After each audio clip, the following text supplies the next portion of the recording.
பிதா சுதன் பரிசுத்த ஆவியின் பெயராலே ஆமென். ஆண்டவர் உங்களோடு இருப்பாராக, உம் ஆன்மாவோடும் இருப்பாராக. புனித லூக்கா எழுதிய பரிசுத்த நற்செய்தியிலிருந்து வாசகம். ஆண்டவரே உமக்கு மகிமை. அதிகாரம் 7, இறை வார்த்தை 48. இயேசு அப்பெண்ணை பார்த்து, உம் பாவங்கள் மன்னிக்கப்பட்டன என்றார். கிறிஸ்து வழங்கும் நற்செய்தி. கிறிஸ்துவே உமக்கு புகழ்.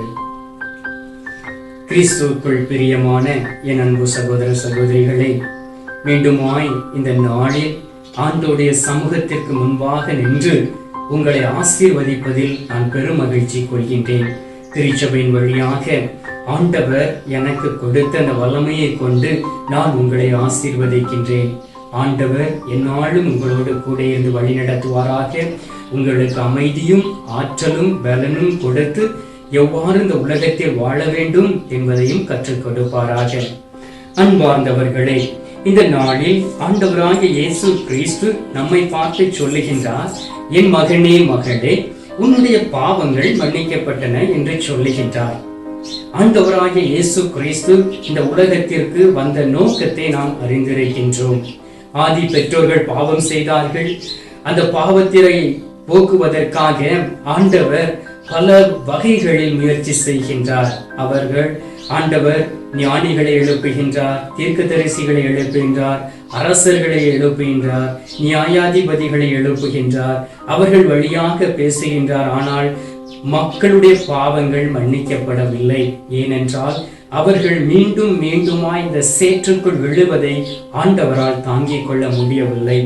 எனவேதான் தன் ஒரே பேரான மகனை இந்த உலகத்திற்கு அனுப்பி அவருடைய பரிசுத்த இரத்தத்தினால் நம்மை மீட்டு ரட்சித்திருக்கின்றார், விலை கொடுத்து வாங்கியிருக்கின்றார். எனவே நாம் கடவுளுக்கு சொந்தமான மக்கள், அவருக்கு பிரியமான மக்கள், நாம் அவருடைய இதயத்திற்கு ஏற்ற மக்களாய் இருக்கின்றோம்.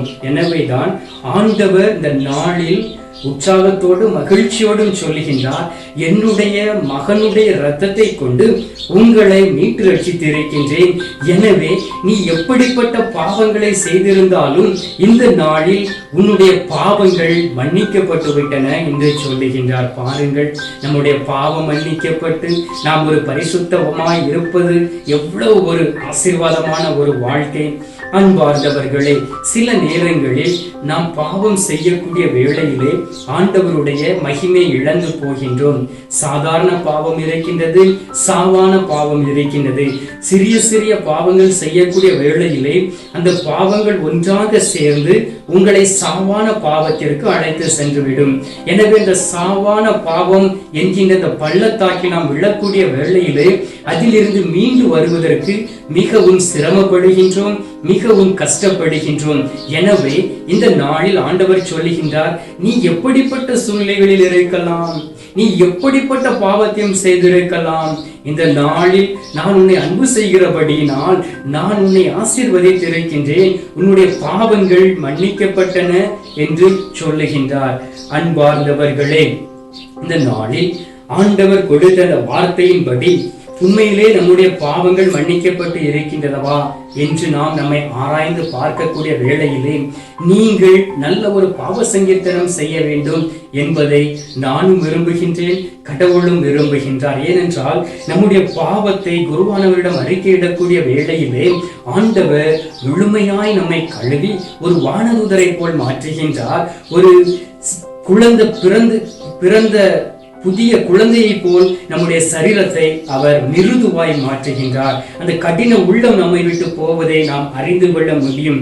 பாருங்கள், இந்த பாவியான பெண் ஆண்டவராகிய இயேசு கிறிஸ்து இந்த பரிசேயருடைய வீட்டில் இருக்கிறார் என்பதை அறிந்து அவர் அந்த நறுமண தைலத்தோடு வருகின்றார். அந்த நறுமண தைலம் எதை குறிக்கின்றது தெரியுமா? பரிசுத்தத்தை குறிக்கின்றது.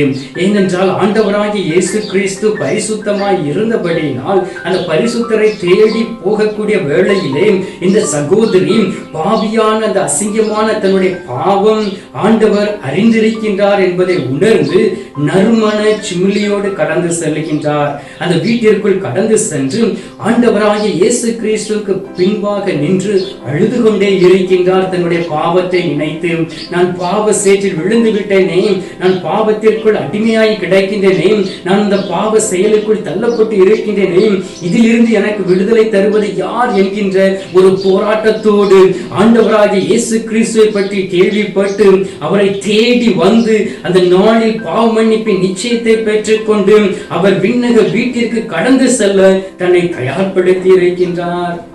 அதே போல் அன்பார்ந்தவர்களே, இந்த நாளில் நாம் இருக்கிறோமா? என் ஆண்டவராகிய இயேசு கிறிஸ்துவை தேடி வந்து என்னுடைய பாவத்தின் நிமித்தம் இந்த பாவியான பெண்ணை போல் நான் அழுது கண்ணீர் சிந்தி என் ஆண்டவராகிய இயேசு கிறிஸ்துடன் மன்றாடி இருக்கிறேனா? அல்லது எனக்கு பொன் வேண்டும், பொருள் வேண்டும், ஆசீர்வாதம் வேண்டும், குழந்தை செல்வம் வேண்டும், எனக்கு மிகுந்த ஒரு நல்ல ஒரு ஆசீர்வாதமான வாழ்க்கை வேண்டும் என்று சொல், நல்ல ஒரு வேலை வேண்டும் என்று சொல்லி அதற்கு மட்டும் ஆண்டவரை தேடி வருகிறீர்களா? முதலில் நீங்கள் பாவ மன்னிப்பு நிச்சயத்தை பெற்றுக் கொள்ளுங்கள். ஆண்டவர் உங்களுக்கு எல்லாவற்றையும் கூட்டிக் கொடுப்பார்.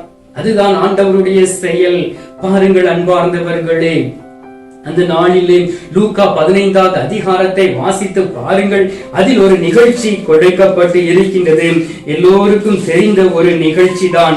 அந்த லூக்கா 15வது அதிகாரத்திலே காணாமல் போன ஒரு மகனுடைய உவமையை பற்றி கொடுக்கப்பட்டு இருக்கின்றது. அந்த சகோதரனுக்கு 2 குழந்தைகள். ஒருவன் தன்னுடைய தந்தையிடமிருந்து எல்லாவற்றையும் வாங்கி கொண்டு அதை அழித்து விடுகின்றார், மனம் போன வாழ்க்கையில் வாழுகின்றார். ஆனால் அவர் ஒரு நாளில் சுய புத்தி அடைந்து, என் தந்தையிடம் நான் கடந்து செல்வேன், நான் பாவம் செய்து இந்த நாளில் பன்னிகளோடு தங்கி இருக்கின்றேன் என்று சொல்லி தன் தந்தையை தேடி திரும்பவும் அந்த வீட்டிற்கு வருகின்றார். அந்த வேளையில் அந்த தந்தை என்ன செய்கின்றார் தெரியுமா? லூக்கா 15வது அதிகாரம் 21வது வார்த்தையில் சொல்லப்பட்டு இருக்கின்றது. மகனோ அவரிடம், அப்பா, கடவுளுக்கும் உமக்கும் எதிராக நான் பாவம் செய்தேன், இனிமேல் நான் உம்முடைய மகன் எனப்பட தகுதியற்றவன் என்றார். பாருங்கள் அன்பார்ந்தவர்களே, இதுதான் உண்மையான மனமாற்றம். அந்த சகோதரன் எல்லாவற்றையும் இழந்து போய்விட்டான். தன்னுடைய சொத்தை இழந்து போய்விட்டான், தன்னுடைய ஆசீர்வாதங்களை இழந்து போய்விட்டான், தன்னுடைய உடல் சரீர ஆசீர்வாதங்களை இழந்து போய்விட்டான். அவன் கூனி குறுகி தன்னுடைய தந்தையிடம் வருகின்றான். அவன் தந்தை தன்னுடைய மகனை பார்த்த உடனே ஓடோடி போய் அரவணைத்து அவனுக்கு பட்டாடை உடுத்தி அவருக்கு மோதிரங்களை அவர் போட்டு அவனை ஆசீர்வதிக்கின்றார். அவரை மீண்டுமாய் தன்னுடைய குடும்பத்தோடு சேர்த்து அவரோடு கூட இருந்து அவருடைய தேவைகளை நிறைவு செய்கின்றார். இவ்வாறு நம் ஆண்டவராகிய இயேசு கிறிஸ்து இந்த உலகத்தில் வந்து நம்மை மீட்டிருக்கின்றார். தந்தை கடவுள் தன்னுடைய மகனுடைய இரத்தத்தினால் யார் யாரெல்லாம் துவைக்கப்பட்டு இருக்கிறார்களோ, பரிசுத்தம் அடைந்து இருக்கிறார்களோ, அவர்களை மீண்டுமாய் அந்த விண்ணக கூட்டத்தில் நம்மை அவர் அரவணைத்து கூட்டி சேர்க்கின்றார். எனவேதான் நாம் மனம் மாறக்கூடிய வேளையிலே விண்ணகத்தில் மகிழ்ச்சி உண்டாகின்றது. லூக்கா நற்செய்தி 15வது அதிகாரம் 7வது வார்த்தையில் சொல்லப்பட்டு இருக்கின்றது. மனம் மாறிய ஒரு பாவியை குறித்து விண்ணுலகில் மிகுதியான மகிழ்ச்சி உண்டாகும் என நான் உங்களுக்கு சொல்கிறேன் என்று ஆண்டவராகிய இயேசு கிறிஸ்து சொல்லுகின்றார். பாருங்கள், ஒரு பாவி மனம் மாறக்கூடிய வேளையிலே இந்த விண்ணகம் மகிழ்ச்சி கொள்கின்றது. இந்த விண்ணகத்தில் ஆரவாரம் ஒழிக்கின்றது. ஏனென்றால் இந்த சகோதரன், இந்த சகோதரி எல்லாவற்றையும் இழந்து போய்விட்டான். மீண்டுமாய் அவன் இந்த ஆண்டவரை தேடி வந்து அவருடைய பரிசுத்த இரத்தத்தினால் முழுவதுமாய் குணம் அடைந்து பாவ மன்னிப்பு நிச்சயத்தை பெற்று விண்ணக வீட்டிற்கு கடந்து வந்திருக்கின்றான் என்று சொல்லி உங்களுக்கு பட்டாடையும் மோதிரமும் அனுபவித்து ஆண்டவர் உங்களை ஆசீர்வதிக்கின்றார். வான தூதர்களோடு சேர்ந்து நாம் இருக்கக்கூடிய பலத்தை தருகின்றார். புனிதர்களோடும் பரிசுத்தவான்களோடும் இணைந்து ஆண்டவரை துதிக்கக்கூடிய பலத்தை தருகின்றார். எனவே அந்த மகிழ்ச்சியை பெற்ற அனுபவம் நமக்கு இருக்கின்றதா? அல்லது பாவம் செய்து கடவுள் பயம் இல்லாதபடி மீண்டுமாய் நான் பள்ளத்தாக்கில் விழுந்து கிடக்கின்றேனா? அன்பார்ந்தவர்களே, அதை நாம் அறிந்து உணர்ந்து இருக்க வேண்டும். நான் எங்கு இருக்கிறேன் என்பதை நாம் அறிந்திருக்க வேண்டும். நீங்கள் எப்படிப்பட்ட சூழ்நிலைகளில் வாழ்கிறீர்கள் என்பதை நீங்கள் அறிந்திருக்கின்றீர்கள். நீங்கள் எப்படிப்பட்டவர்கள் என்பதை கடவுள் அறிந்திருக்கின்றார். எனவே கடவுளுடைய சமூகத்தில் இருந்து நீங்கள் கடந்து சென்று விட்டீர்களா? மீண்டுமா இந்த பாவியான ஸ்திரியை போலும், இந்த மகன் பாவியான் காணாமல் போன மகனை போலும் நீங்கள் கடந்து வரக்கூடிய வேளையிலே ஆண்டவர் உங்களை ஆசீர்வதிப்பார். ஆண்டவர் உங்களுடைய பாவங்களை மன்னிப்பார். ஆண்டவர் என்ன கேட்கின்றார் தெரியுமா? எரேமியா 3வது அதிகாரம் 12வது இறை வார்த்தையில் சொல்லப்பட்டு இருக்கின்றது, என்னிடம் திரும்பி வா என்கிறார் ஆண்டவர். நான் உன் மீது சினம் கொள்ள மாட்டேன், ஏனெனில் நான் பேரன்பு கொண்டவன் என்கிறார் ஆண்டவர். நான் என்றென்றும் சினம் கொள்ளேன், உன் குற்றத்தை நீ ஏற்றுக்கொண்டால் போதும் என்று ஆண்டவர் கேட்கின்றார். நாம் செய்யக்கூடிய குற்றங்களில் இருந்து நாம் விடுதலை பெற வேண்டுமே என்றால் நம்முடைய பாவங்களை நாம் ஏற்றுக்கொண்டு ஆண்டவரிடம் அறிக்கையிடக்கூடிய வேளையிலே ஆண்டவருடைய சினம் தணிந்துவிடும். ஆண்டவர் ஒரு நாளும் நம் மீது சினம் கொண்டு வெகுண்டெழக்கூடிய தெய்வம் அல்ல. ஏனென்றால் நாம் பலவீனமானவர்கள் என்பதை ஆண்டவர் அறிந்திருக்கின்றார். இந்த காணாமல் போன மகன், இந்த ஊதாரி மகன் பலவீனமானவன் என்பதை தந்தை அறிந்திருந்தபடியினால் அவன் திரும்பி வந்த வேளையிலே மீண்டுமாய் அவனை வீட்டில் சேர்த்து கொண்டார். அவருடைய தேவைகளை நிறைவு செய்தார். முதன்மையான இடத்தில் அவரை வைத்தார். எனவே ஒருவேளை நீங்களும் இந்த ஊதாரி மைந்தனை போல் இருந்திருக்கலாம், வாழ்ந்து கொண்டிருக்கலாம். உங்களுடைய பிள்ளைகளுடைய காரியம் அப்படி இருக்கலாம், கணவருடைய காரியம் அப்படி இருக்கலாம், மனைவியினுடைய காரியம் அப்படி இருக்கலாம். ஆண்டவர் உளையான சேற்றிலிருந்து உங்களை தூக்கி எடுத்து உங்களை கழுவி உங்களை சுத்திகரித்து மீண்டுமாய் விண்ணக கூட்டத்தோடு சேர்த்துக் கொள்ளக்கூடிய பலத்தை உங்களுக்கு தருவார். எனவே அன்பார்ந்தவர்களே, இந்த நாளில் நாம் ஆண்டவரை நோக்கி பார்ப்போம். அவருடைய கல்வாரி சிலுவையை நோக்கி பார்ப்போம். ஆண்டவரே, என்னுடைய பாவங்களை நீர் மன்னித்திருக்கின்றீரே, நீர் எனக்காக இறந்திருக்கின்றீரே, ஆனாலும் நீர் உயிர் பெற்று எழுந்து எனக்காக பரிந்து பேசிக் கொண்டு இருக்கின்றீரே, ஆனால் என்னுடைய பாவத்தின் நிமித்தம் மீண்டுமாய் உண்மை நான் சிலுவையில் அறைந்து கொண்டு இருக்கின்றேனே. இதே போல் கேடான செயல்களை செய்து விடாதபடி, இதே போல் அவதூறான வார்த்தைகள் பேசி ஆண்டவரே உம்மை மறுதலித்து விடாதபடி இருக்கக்கூடிய பலத்தை தாரும் என்று சொல்லி கேளுங்கள். ஆண்டவர் இந்த நாளில் உங்களை ஆசீர்வதிப்பார். அந்த விண்ணகமே இந்த நாளில் மகிழ்ச்சி கொள்ள போகின்றது. எனவே இந்த நேரத்தில் என்னோடு இணைந்து நீங்கள் ஜெபிப்பீர்களா? நாம் இந்த நேரத்தில் ஜெபிக்கலாம். எங்கள் பரலோக தந்தையே, இயேசு கிறிஸ்துவே, தூய ஆவியே, தந்தையே, இந்த நாளுக்காக உமக்கு நன்றி சொல்லி உம்மை துதிக்கிறோம். ஆண்டவரே, ஆசீர்வாதத்தின் தெய்வமே உம்மை துதிக்கிறேன். இம்மானுவேலின் தெய்வமே உம்மை துதிக்கிறேன்.